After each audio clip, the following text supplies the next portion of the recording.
Historically, Cincinnati has struggled with maintaining EPA air quality and pollutant standards. These air quality issues such as smog become even more exacerbated during the warm summer months when the ground level ozone and humidity spike. The 2023 Green Cincinnati Plan attempts to find a solution that improves the overall air quality while concurrently improving living standards through community action. As outlined in the current GCP's focus area, Natural Environment, the overall goal is to improve air quality so that Air Quality Index healthy days are increased by 30% by the year 2028.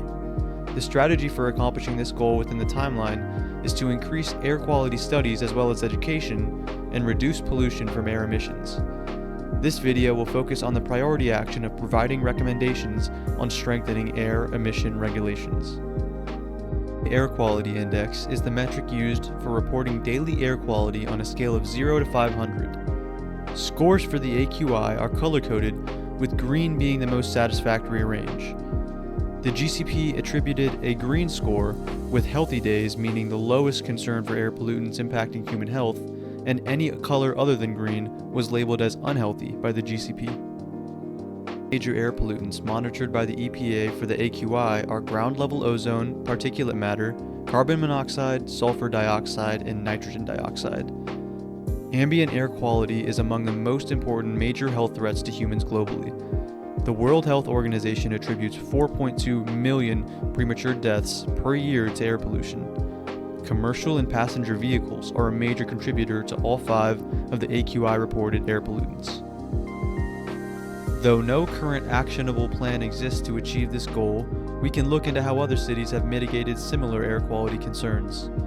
Low emission zones are a type of vehicle access restriction plan that limits access to an area by the most air polluting or high emission vehicles.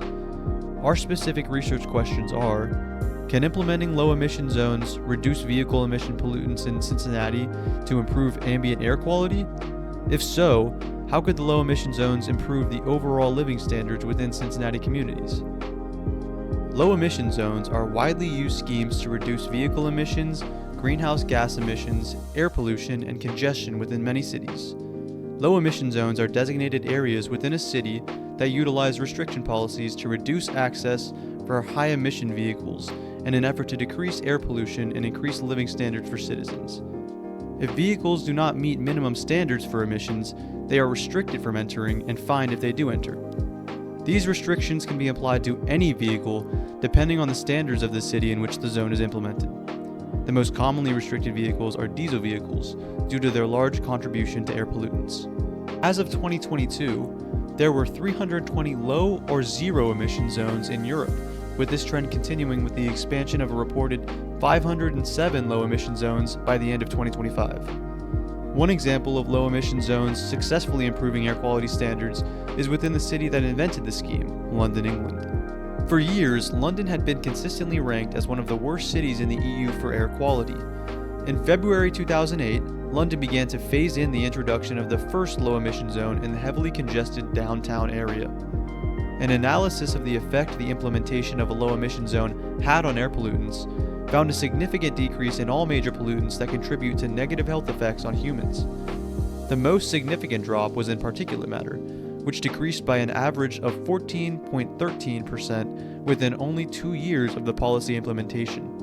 Additionally, NOx levels were reduced by an average of 18.40% within the first 5 years of the policy implementation.